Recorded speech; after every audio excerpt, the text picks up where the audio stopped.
Det som väntar är inte en värld där man rör sig fritt, utan det är ett stort kaos. Det kommer att ske en enorm förflyttning av makten till multinationella företag först och främst, för att det är de som kommer att ersätta statens funktioner. I lördagsintervju 33 diskuterar vi regeringens planer på att godkänna FNs migrationsramverk som kallas Global Compact for Migration. Vi ställer oss också frågan vad Sverige kan vinna på detta och varför USA, Australien, Ungern och en mängd andra västländer har aviserat att de drar sig ur. Bakgrunden är att FNs generalsekreterare Kofi Annan bildade något som kom att kallas Global Compact på uppmaning av World Economic Forum i Davos 1999. Syftet var att skapa internationella principer kring mänskliga rättigheter riktade till företag. Idag, nästan 20 år senare, är 9830 globala företag anslutna. Företagen har bjudits in i arbetet med att ta fram det här ramverket och utkastet ska antas på FNs möte i Marrakesh den 10 december i år. Därefter antas det i FNs generalförsamling i januari 2019. Ofta framhålls det att det inte är en bindande överenskommelse, och det stämmer så tillvida att Sverige inte kommer att straffas eller uteslutas ur FN om vi inte följer överenskommelsen. Däremot innehåller ramverket en mängd överenskommelser, commitments, om vad deltagarländerna ska göra och som i enlighet med vår erfarenhet sannolikt kommer att införlivas i svensk lagstiftning. Bland annat åtar sig Sverige att möjliggöra legala och säkra vägar för migration kopplad till det man kallar demografiska realiteter. Vi åtar oss också att underlätta den globala rörligheten för arbetskraft och medföljande anhöriga, för att nämna ytterligare ett exempel av de 23 överenskomna målen. Notera också att ramverket aldrig har översatts till svenska. Land efter land har alltså beslutat att dra sig ur, och häromdagen signalerade även Tjeckien att de drar sig ur, precis som tidigare USA, Australien, Österrike, Ungern, Danmark och Polen.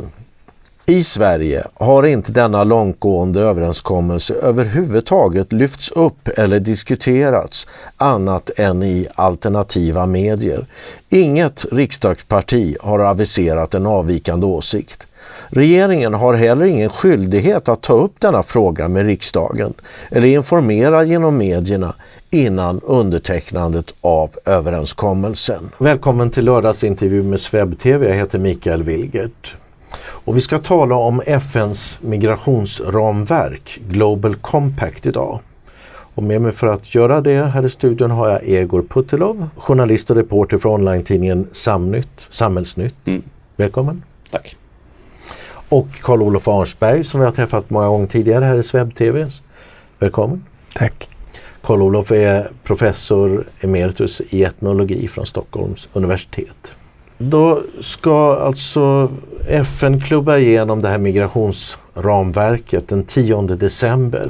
Och många blev väldigt förvånade och jag skulle nästan säga chockerade när de fick höra vad det handlar om. Och Egor Putilov har skrivit om det här i Samnytt och har hunnit sätta sig in i frågan. Vad är de viktigaste målen med det här ramverket? Dels är texten ganska vag, så det går att tolka in vad som helst i innehållet. Och dels så finns det ju väldigt väl utarbetade detaljer, som till exempel vill man sätta upp nationella system som ska till och med jämföra kostnader för överföringstransaktioner till migranternas hemländer. Och det är ju ganska detaljrikt kan man säga. Sen så går det att tolka det här ramverket som att man i princip öppnar gränserna för att det kommer inte finnas några illegala invandrare, för att all invandring kommer att vara legal per definition. Även om man inte har tillstånd för att komma in till något land. Vad är syftet med det här? Ja, det är ju en slags angrepp på nationerna naturligtvis, men som bestämmande över vilka som ska få bo respektive inte bo i ett land. Alltså ramverket handlar ju enbart egentligen om migranters rättigheter, alltså dels då flyktingar men också ekonomiska migranter eller överhuvudtaget migranter. Och den ställer inte frågan på vilket sätt det här är bra för mottagarländerna annat än allmänt där det påstås med den här typen av retorik som är rätt välbekant. Och det som upprör mig mest i alla fall, det är att man inte diskuterar detta dokument i svensk politik och svenska media. Och vi har ju tidigare sett dels hur Sverige som kanske det mest FN-devota landet i världen, vi älskar FN, har gjort lag av barnkonventionen i svensk lag, och skulle det här drivas så långt som till en svensk lagstiftning, ja då har globalisternas intressen gått till mötes längre än vad de nog skulle kunna drömma om. Idag om man ska i Sverige kan man ju flytta fritt inom Sverige. Är tanken att man ska kunna flytta fritt inom hela världen utifrån det här ramverket? Alltså det är väl möjligt att det är just så det är tänkt att det ska bli. För att ramverket förutsätter mer eller mer fri arbetskraftsinvandring. Det är också en av punkterna är att det ska bli lättare, och väsentligt lättare till och med står det, för papperslösa att legalisera sig. Och om man tittar till exempel på Frankrike, för där finns det enligt olika uppskattningar upp till 1 miljon papperslösa, sans papier på franska, som lever där sedan flera decennier. Och det är ett stort problem. Så att om det här ramverket på något sätt ska bli implementerat i Frankrike, innebär det att de ska aldrig kunna lösa det här problemet på något sätt. Så det här problemet ska permanentas istället. Vad skulle det få för effekter om det här implementeras i svensk lagstiftning? Kan du beskriva vad kommer hända då? Alltså för det första så är det ju så att det öppnar gränserna, som sagt. Det här är ju det effektivaste, visat sig vara det effektivaste vapnet mot den nationella självbestämmande rätten. Alltså en nationalstat är ju en geopolitisk enhet. Och om man då öppnar gränserna och säger att vem som helst kan bosätta sig i det här landet, ja då har man ju i praktiken upplöst nationalstaten. Men sen finns det ju andra preciseringar i det här dokumentet, som att dels detta att det ska vara särskilt lätt, som Egor rörde vid, att för migranter att föra ut pengar ur landet, alltså föra pengar tillbaka till sina ursprungsländer. Men också antyds det på lite olika sätt att journalister måste och media måste hållas tillbaka så att de inte skriver kritiskt om detta utan bejakar migrationen. Alltså tänker man så att vi ska skriva på ett ramverk som innebär att journalister får inte vara kritiska mot invandringen? Det finns ju inte preciserat, men det finns några besvärande formuleringar kring journalisters rättigheter att skriva fritt om sådana här frågor, därför att de ser ju framför sig dels hur detta kommer att utlösa mycket större migrationsvågor, och detta i sin tur kommer naturligtvis att resultera i oroligheter, kritik och protester, och eftersom de är på migranternas sida, de ställer inte frågan på allvar på vilket sätt mottagarländerna ska ha glädje av detta, så ser de ju att vi måste på något sätt kontrollera den situation som uppstår. Och om det är så att detta utlöser protester, ja då måste man strypa yttrandefriheten. Och det är media som är den viktigaste kanalen för yttrandefrihet naturligtvis. Så redan när de skriver det här så förutser de att det kommer bli så mycket negativ kritik när det här implementeras, så att man ska redan från början ha bestämt att journalisterna inte får skriva allt för negativt? Jag kan inte se det på annat sätt. Är det så du uppfattar också? Det är ett klassiskt upplägg som vi har sett många gånger förut. Att först skriver man på ett internationellt avtal utan någon offentlig diskussion med hänvisning till att avtalet är icke-bindande. Och det är ju främst argumentet av motståndare, att avtalet är icke-bindande, vilket är sant. Men sedan efter några år så börjar man harmonisera den nationella lagstiftningen med hänvisning till internationella avtal som Sverige har skrivit. Och kanske om några få år så blir det här ramverket en del av svenska nationella lagstiftningen, precis på samma sätt som barnkonventionen har blivit det, som också var icke-bindande från början. Och det är såklart oroväckande att den här typen av munkavle på journalister och fria medier förutsätts redan i grunddokumentet som lägger så att säga hela upplägget som lägger grunden för den framtida utvecklingen som det var tänkt av FN, av författarna till det här dokumentet. Det är oroväckande, men det följer ju samma linje som har utvecklats i västvärlden under de senaste 5-6 åren. Så man kan också komma på man kan minnas EUs handbok för journalister, hur man ska skriva om migrationen och invandringen. Så det finns redan den här typen av... Ja, det finns, vad säger man där? Det finns en EU-institution, ett EU-organ som utarbetat den här handboken. Och där understryks betydelsen av att skriva neutralt, och under neutralt förutsätts att man inte till exempel ska nämna etnicitet vid allvarliga brott. Så man kan säga att det anammas i princip samma publiceringsregler som redan finns i svenska mainstream-medier. Man kan ju misstänka nästan att EU har hämtat en del inspiration från Sverige. För att Sverige ändå utgör ett ganska extremt undantag till och med i EU. För om man jämför även med våra grannländer så finns det även mainstream-medier skriver mycket mer öppet vad gäller problem kopplade till invandringen, till kriminalitet, till misslyckad integration. I våra grannländer? Ja, så, som Norge, Danmark. Det kom ju här för bara någon vecka sedan ett utslag från Europadomstolen för mänskliga rättigheter där en österrikisk kvinna hade blivit anklagad och dömd för hädelse. Är det samma typ av brott? För det är ju också att hon har uttryckt sin åsikt då, i det fallet om Mohammed. Det är klart att man försöker att, på det här sättet att dra en gräns även för den generella publiken, vad man får yttra. Och det kan mycket väl vara att det ligger goda intentioner bakom det här beslutet. Att man vill, precis som man motiverar i beslutet, inte äventyra religionsfred. Men samtidigt är det ju samma typ av låga förväntningsrasism. Att man antar att muslimer inte är kapabla till att vara kritiska till sin religion, inte är kapabla att ta kritik och ta en offentlig diskussion.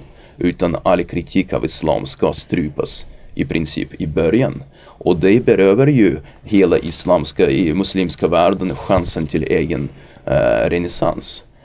För att det är ju frigörelse från religion som har byggt den moderna västvärlden. Och den chansen så kan man ju se på den domen också. Och den chansen så tar man ju från muslimerna nu.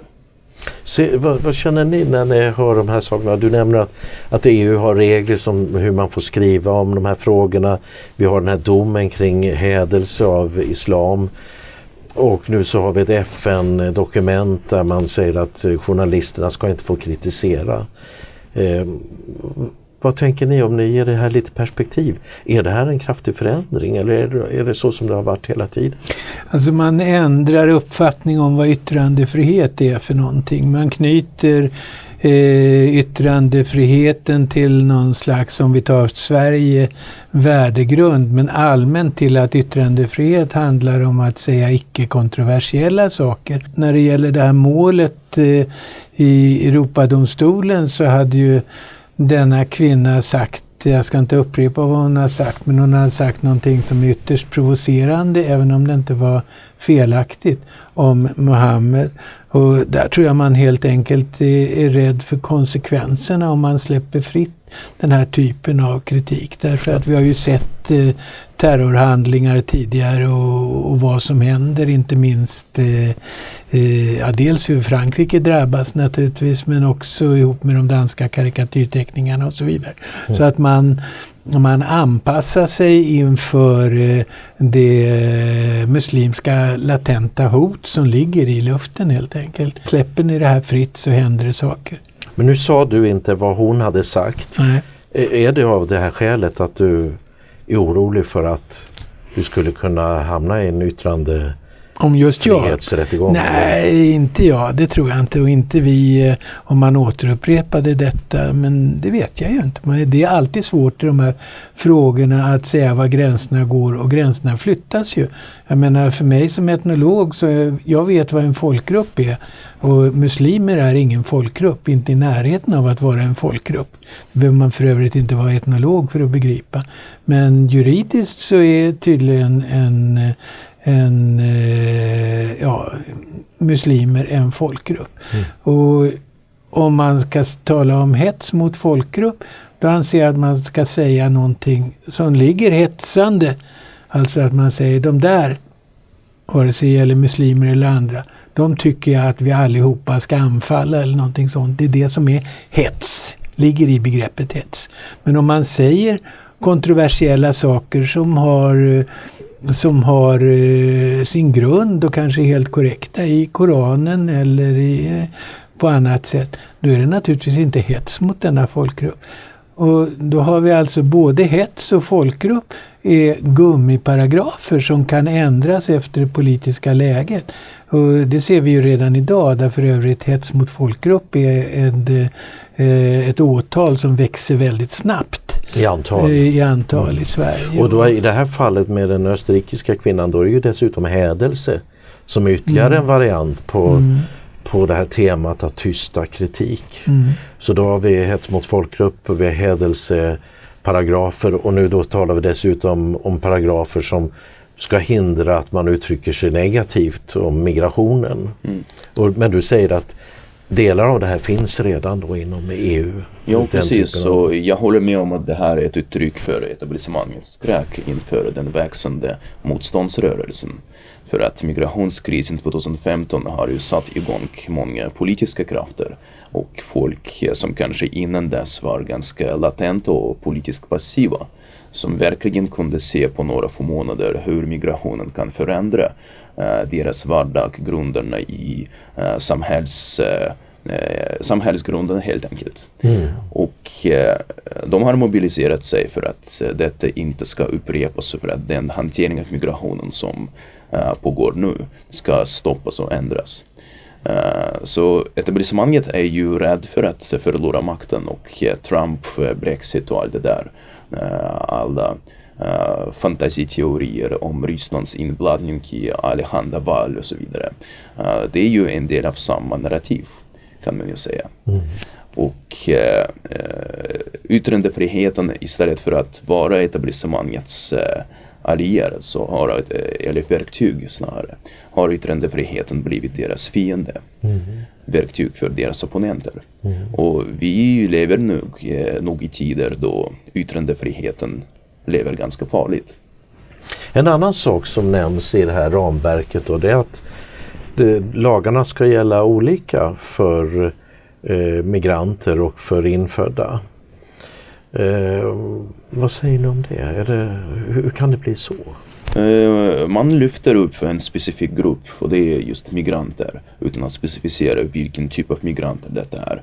Och det stämmer att det du säger, att de får ganska fördelaktig behandling jämfört med infödda. Till exempel staten ska gå in förmodligen med skattepengar och finansiera lägre räntor på lån till migranterna om de till exempel vill starta eget företag eller starta någon affär. Att staten ska se till att överföringstransaktionsavgifterna på de här överföringarna till hemländer inte ska överstiga 3%. Och det finns ju även marknadslagar som egentligen bestämmer vad det kan kosta och vad det ska kosta. Men då förutsätts det väl att staten ska gå in och betala mellanskillnaden. Och Det är såklart väldigt upprörande, men det följer samma mall som redan realiseras i Sverige. Vi har ju redan det liksom med begränsad men fri tandvård och skola och rättigheter för så kallade papperslösa. Ja, eller kanske till och med det som berör mest och upprör mest befolkningen är just det där med bostadsköerna. Ja, och folk absolut. som har köat i många åratal och sen så de ser sig omsprungna av ganska ensamkommande män. Sen har vi ju ett förslag här som TV4 presenterade för bara någon vecka sedan. Att regeringen har lagt fram en proposition om att personer som är utvisningsdömda ska slippa straff om de ska inte ens Om straffvärdet är under 6 månader. Om de begår brott är straffvärdet under 6 månader, då ska det inte påbörjas någon förundersökning. Det är laglöshet. Alltså det innebär att om jag är utvisningsdömd så kan jag gå in i en affär och plocka för mig lite vad jag vill. Och om jag då har otur och åker fast så kommer jag inte att ställas inför rätta eller på något sätt få sona mitt brott. Ja, för brott upp till 6 månaders fängelse. Ja, det är ganska grova. Det kan vara ganska grova brott. Ja, det kan vara... För redan idag är det ju så, om du snattar för ett mindre värde så blir det ju inte någon påföljd överhuvudtaget. Det är ju en av de sakerna som kom fram i diskussion med Svensk Handel.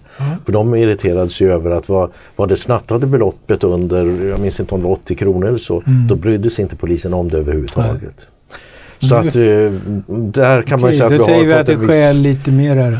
Man måste skälla lite mer för att en bil. En bil, ja, eller en bilbrand kanske.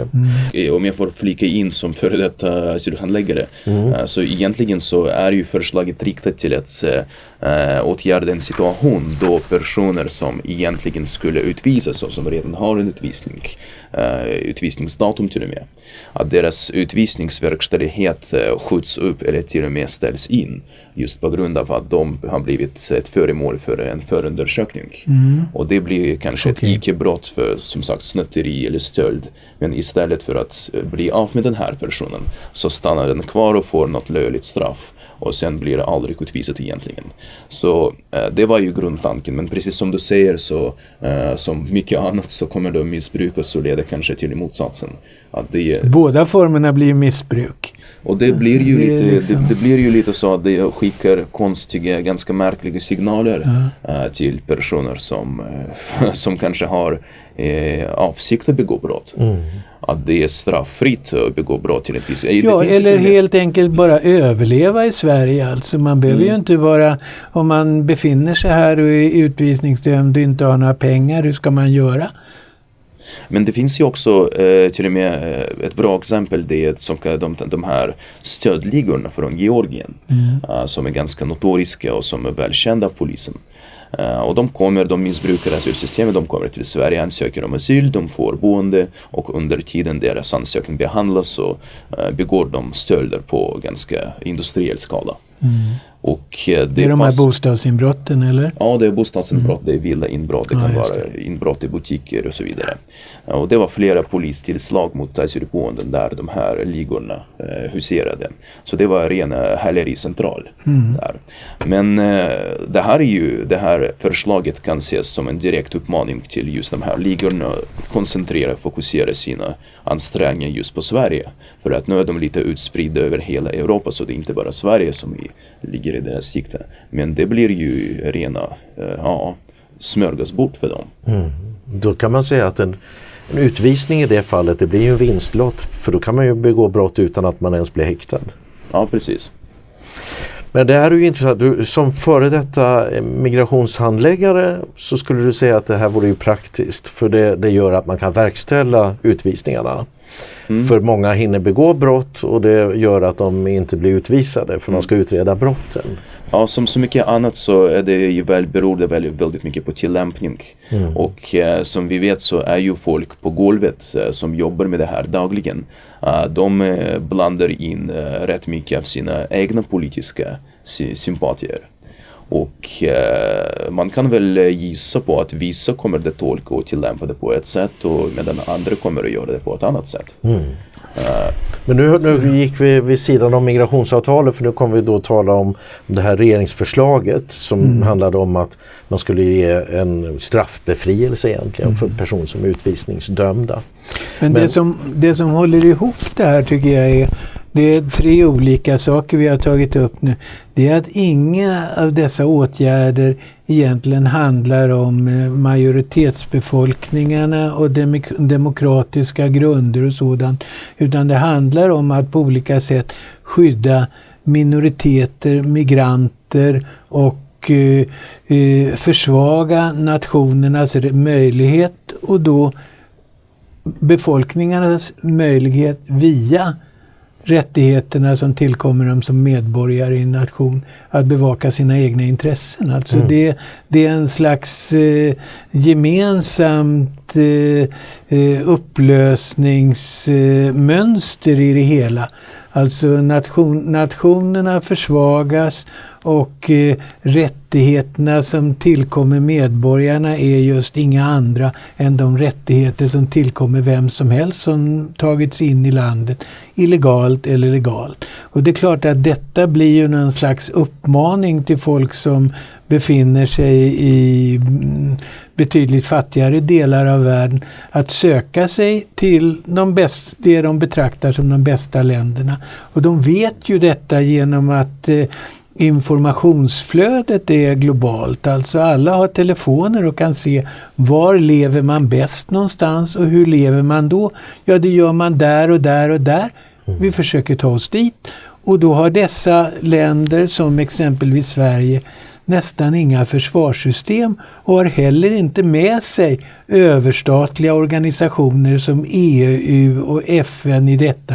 Utan dessa organisationer, de står på migranternas sida. Ska man se det så här att EU och FN i det här fallet uppmuntrar då egentligen en migration? Ja, och man ska se detta som värre än så. Man ska se det som ett direkt angrepp på demokratin. Därför att någon demokrati utanför nationen finns inte. Någon välfärd utanför nationen finns inte. Vi måste förstå att vi måste hålla ihop dessa 3 begrepp. Nationen är ifrågasatt på olika sätt. Men nation, välfärd och demokrati, de hör ihop. EU och FN har inga som helst program för hur det skulle gå till att praktisera demokrati om vi inte hade några nationer. Skulle de kunna ha det, tror ni? Hur ska 7 miljarder människor drygt, hur ska de utöva demokrati? Vad tänker du? Jag tänkte bara flika in att de här förslagen de börjar dugga ganska tätt på senare tid. Och det känns lite grann som att etablissemanget har kort om tid för att förverkliga sin framtidsvision. Och det finns ju anledningen till det, som precis som vi var inne på tidigare. Anledningen migrationskrisen 2015, att motståndsrörelsen växer, att allt fler kommer i direkt kontakt med konsekvenserna av den havererade invandrings- och integrationspolitiken. Och det är inte mycket tid de har egentligen kvar på att förverkliga det som de planerade att göra. Så det var kanske därför de här förslagen de bara kommer ett efter ett. Men det som du egentligen säger är att det känns som att de som nu sitter i förarsätet här, EU och FN och de som driver på, de har bråttom att genomföra det här, den här typen av förslag.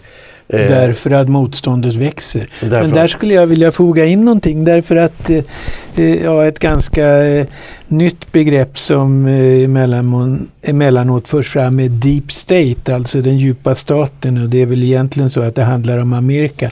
Men vi har, om vi tar en svensk motsvarighet, myndigheter och hela organisationssverige som ju är mer eller mindre, och där är det ordet faktiskt väldigt relevant, hjärntvättat i den här riktningen. Så även om politikerna skulle ändra riktning så har vi ju ett organisations- och myndighets-Sverige och som inte är inriktat på att ändra riktning i brådrasket. Och vi har ju sett det till exempel nu när UD ställdes inför och regeringskansliet ställdes inför att vi skulle få en annan regering där de plötsligt vill säkra en politisk vänsterinriktning på på sin egen verksamhet. Och det här ser vi ju i skolans värld i synnerhet, men också inom rättsväsendet. Alltså, vi har ju en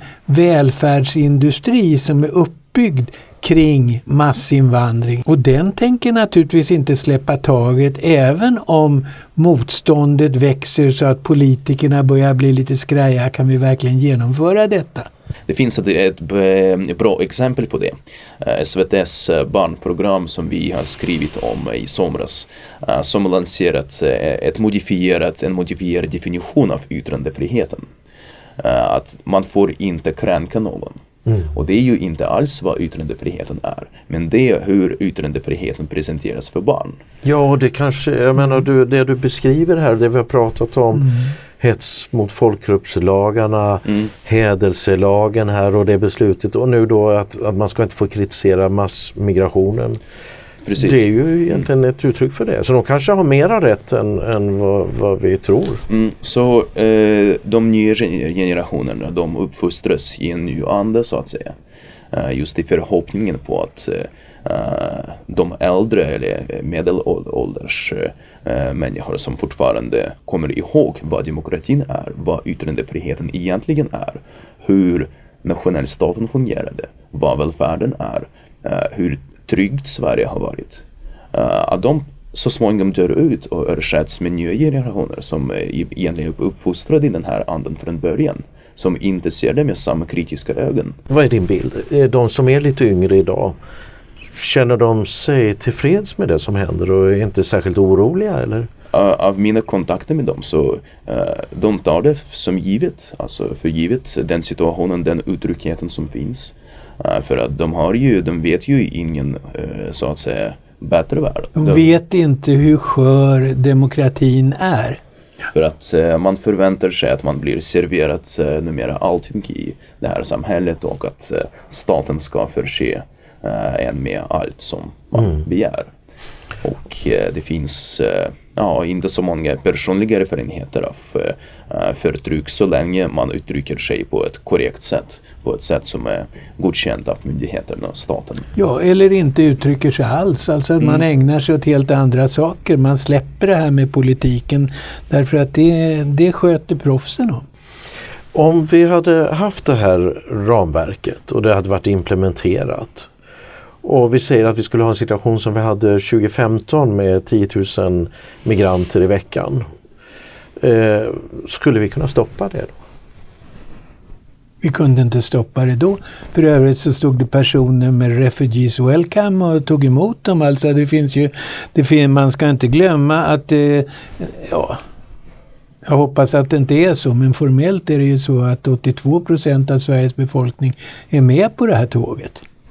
Jag tänker så här att det som fick stopp på vågen då, det var ju bland annat att vi införde de här gränskontrollerna och vi försökte stänga till mot Danmark och så vidare. Men skulle vi kunna göra det med ett sånt här ramverk på plats? Det har egentligen aldrig stoppats. Jag tänkte säga det också. Utan Sverige fortsätter att få in ett inflöde på 2-3 tusen nya asylsökande varje månad. Och jag var precis nyligen i Israel, och när jag sa det, och det var under deras värsta år 2012, så de var ganska chockade. Och de sa att pågår det precis nu? Och jag sa vi har ju stängt gräns. Så de har inte köpt precis den här definitionen av stängda gränsen, för att enligt dem så är gränsen stängd när ingen kommer in. Men vi kan ju då konstatera att gränsen, den är inte stängd fast man säger att den är det. Men hur skulle det se ut med ett sånt här ramverk på plats? Skulle vi ha 10 000 i veckan då, eller skulle det bli ännu fler? Alltså det kommer ju i vågor, den här typen av invandring. Så plötsligt så reser sig en våg och kanske stöds av mäktiga intressen, som när Soros stödde invandringsvågen år 2015. Och låt oss säga att om ett år kommer en ny våg med miljoner människor som söker sig mot Europa. Så vår chans är att andra länder sätter stopp. Men vad är det som hindrar att man tar flyget? Jag menar, om vi säger att det här är på plats, då behöver man väl inte hålla på med gummibåtar över Medelhavet. Då är det bara att ta flyget direkt till Stockholm.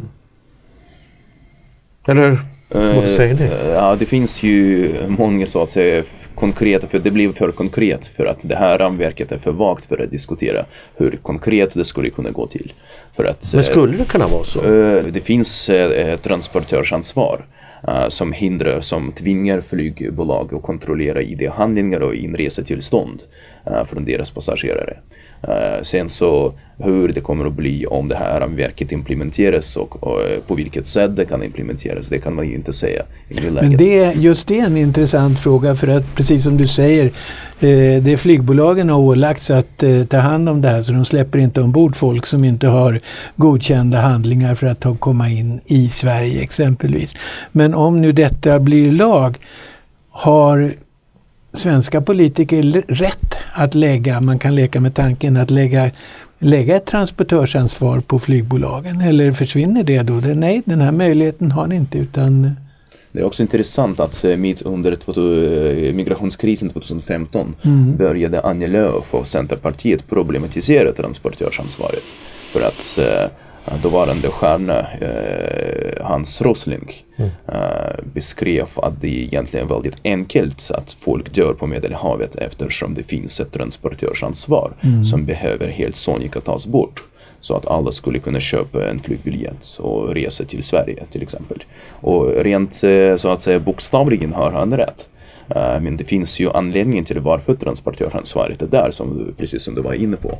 För att det är ju en del av mekanismen som till exempel ser till att gränsen förblir någorlunda stängt. Att det inte kommer in stora folkmassor av människor från fattigare länder till rikare länder. Men Annie Lööf då vill att man ska se över transportörsansvaret. Men när ni läser det här förslaget då, ser ni någonting i det som säger att vi ska kunna ha de här gränsreglerna kring gränser? Eller är det inte själva tanken att du ska kunna fritt flytta mellan länder? Om man säger så här, att om anden av det här ramverket implementeras fullt ut, då kommer man inte ha några gränser kvar överhuvudtaget. Och det är precis som du säger, det är sista dödsstöten till nationalstaten. Jag tror att det är viktigt att komma ihåg att de som pratar om att vi borde få röra oss fritt över hela världen och bosätta oss var vi vill och arbeta var vi vill och bo var vi vill och så. Det är ju i sig en väldigt attraktiv tanke. De tänker sig att, eller hur ska jag uttrycka det, snarare så här, att de förstår inte riktigt att när nationalstaten är upplöst, då handlar det inte om att flytta sig fritt över gränser, utan då har vi ett kaos framför oss. Därför att då finns inte nationalstaten i praktiken. Då finns den på samma sätt som våra gamla landskap. De har ingen juridisk eller legal verkan.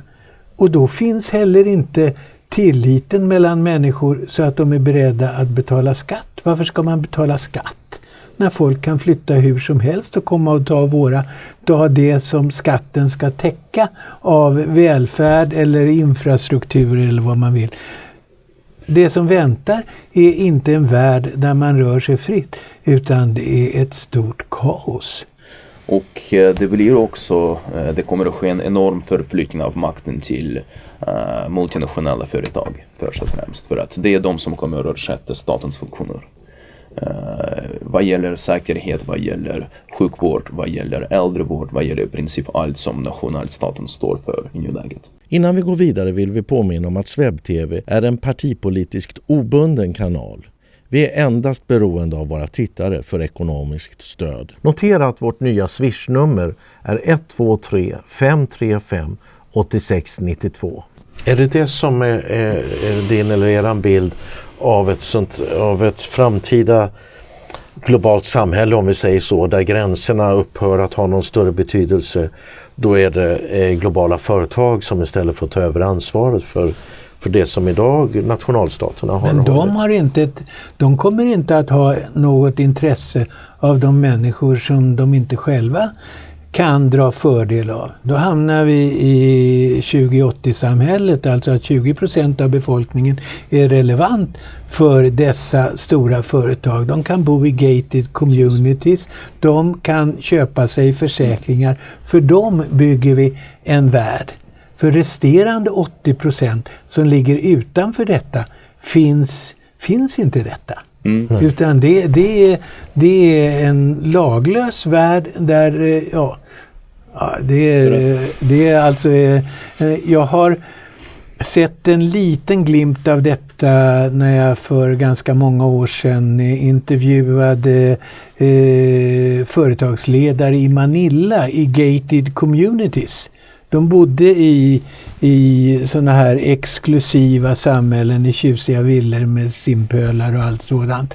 Och så när jag frågar, men om man inte bor i ett sånt där gated communities, var kan man bo då? Vad är det mellan de här samhällena? Men där är ingenting, sa de. Det är bara det att där bodde ju majoriteten av befolkningen.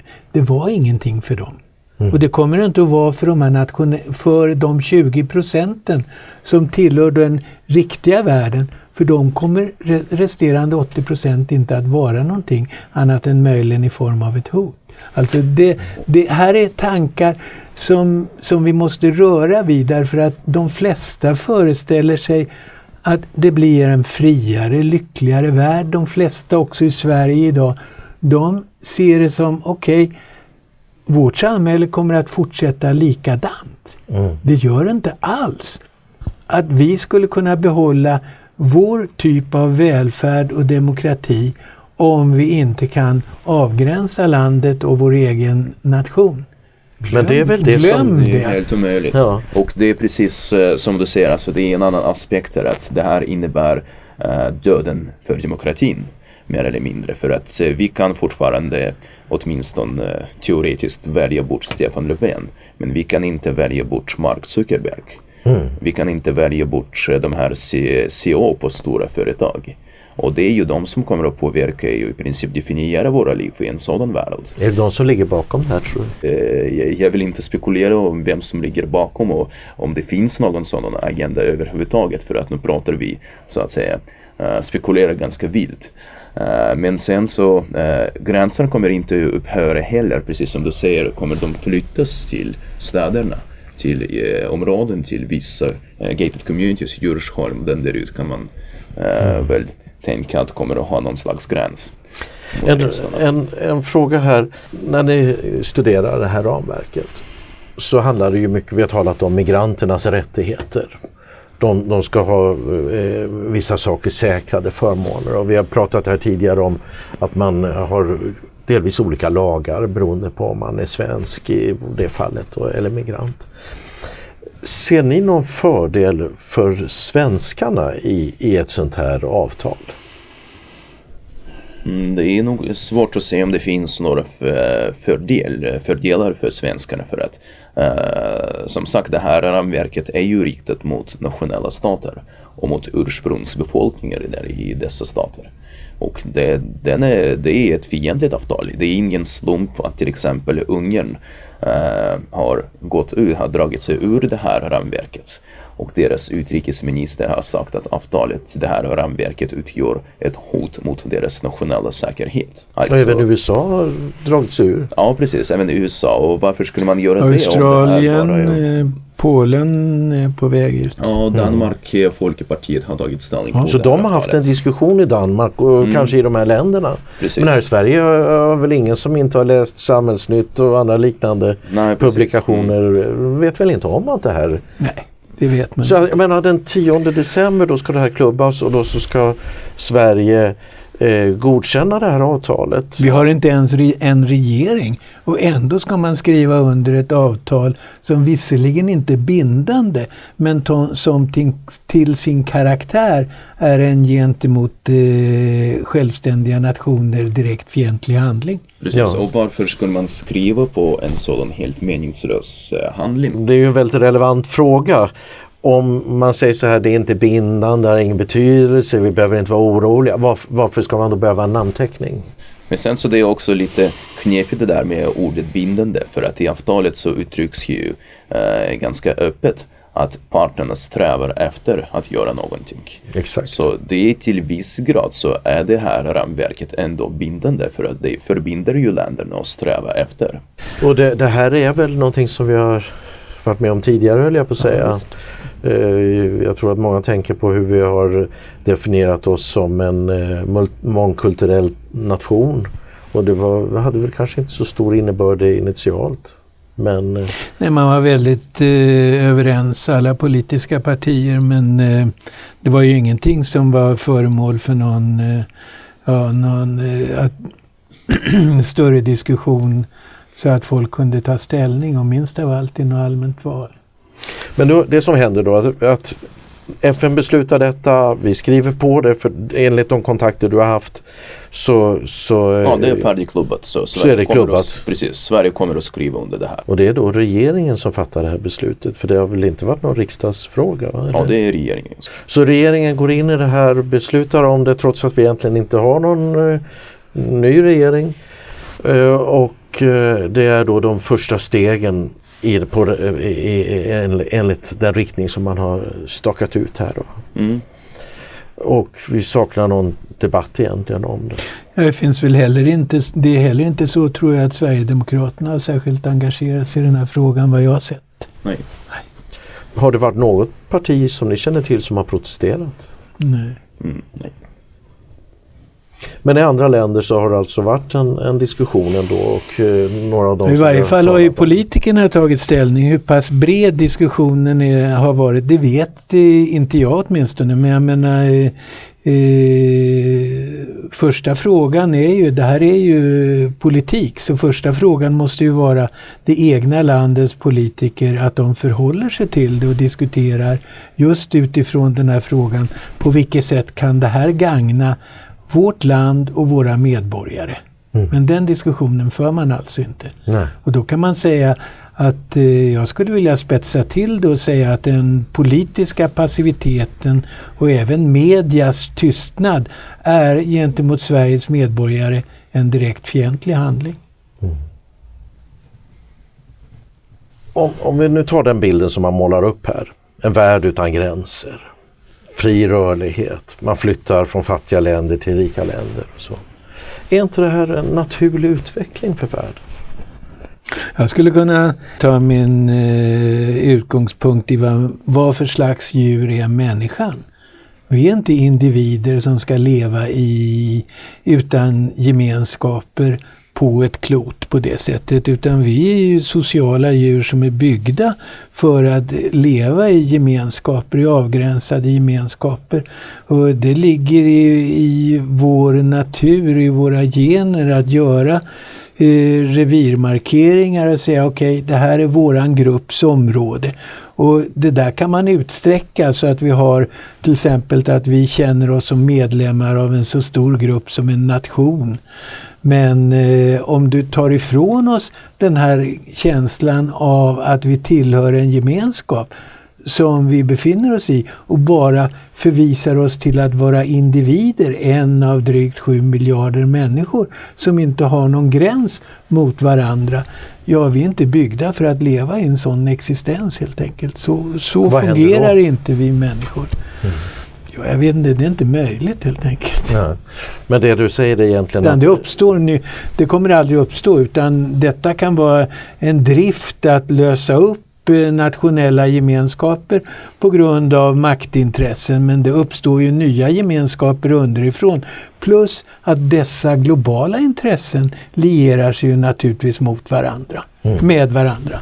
Så vad händer med Sverige då i det här perspektivet? Ja, Sverige är ur leken. Vi som nation är vi ur leken i det här, så som när du börjar skissera. Alltså det är ju det som det handlar om. Och det är ju det som länder som Ungern har upptäckt, och där politikerna talar om det för sin befolkning. Vad är det som händer, som har förstått detta? Och det är ju inte svårt att ta till sig det med den påföljd att de får en väldig folklig uppbackning, medan vi i länder som vårt, där våra politiker inte talar om för oss vad som händer, så har vi ett växande motstånd underifrån, vilket är det som gör, som du var inne på, gör politikerna mer och mer nervösa, och därför skyndar de på den här typen av program. Ja, det är ju en ganska oroande framtidsbild egentligen. Nej, det är helvetet, för att säga det, som ligger framför oss. Det är Dantes inferno i 9:e graden. Men varför ska vår regering skriva under ett avtal som bara ger oss negativa... Är professionella politiker och del av en global politikerelit. Det är en klass numera, en politikerklass. De har kalibrerat sina åsikter. Så att vi bara ser nackdelar med det här i Sverige, det... Nej, men du ser nackdelar. De bejakar vad man som politiker professionell ska bejaka. Som en läkare till en annan läkare ungefär. Jaha, ni tycker att vi ska göra så här, nu läser vi, det här är intressant, det är rätt kodord och så vidare. Okej, det här skriver vi naturligtvis under. Det är inte relevant att fråga vad det här betyder för den egna befolkningen. Men i USA, Ungern, Polen och Australien så har man ju uppenbarligen då... och kanske till detta är ju Danmark. nästan som en slags sjukdom. Och det finns ju länder som är lite friskare då. Kan du se, som ju kan se Sverige lite grann från utsidan på ett sätt genom att du har bott länge i ett annat land. Kan du se någonting om varför vi gör de här sakerna? Det är mycket svårt att säga varför Sverige eller svensk regering gör de här sakerna. Men man kan väl tycka att precis som du säger, att deras lojalitet ligger någon annanstans än hos det svenska folket. När man försöker att smyga igenom det här ramverket utan några större diskussioner, utan några diskussioner överhuvudtaget. Men jag tror inte man nästan försöker smyga, utan man, när du den här som du har haft kontakt med, jag tror de läser igenom det här, de har de rätta kodorden, det är FN, det här, jag tror inte man ställer sig frågan en gång, vad betyder det här för oss? Vad är det för konsekvenser för Sverige som nation och så vidare? Jag tror aldrig det går så långt, utan man läser igenom och säger det här är okej. Det här är det är just another day on the office. Tack för att ni ville dela de här tankarna. Okej, tack så mycket. Du bidrar enklast genom Swish eller bankgiro. Eller bli gärna månadsgivare genom periodiska överföringar från ditt bankkonto till vårt bankkonto. Det är också möjligt att betala med kreditkort genom att trycka på knappen Donate på vår hemsida. Du hittar alla kontouppgifter längst ner på hemsidan swebtv.se. Skicka mejl till info@swebtv.se om du vill tipsa eller komma med på vår mejllista. Vi använder vår mejllista endast för att informera om våra program och annat liknande.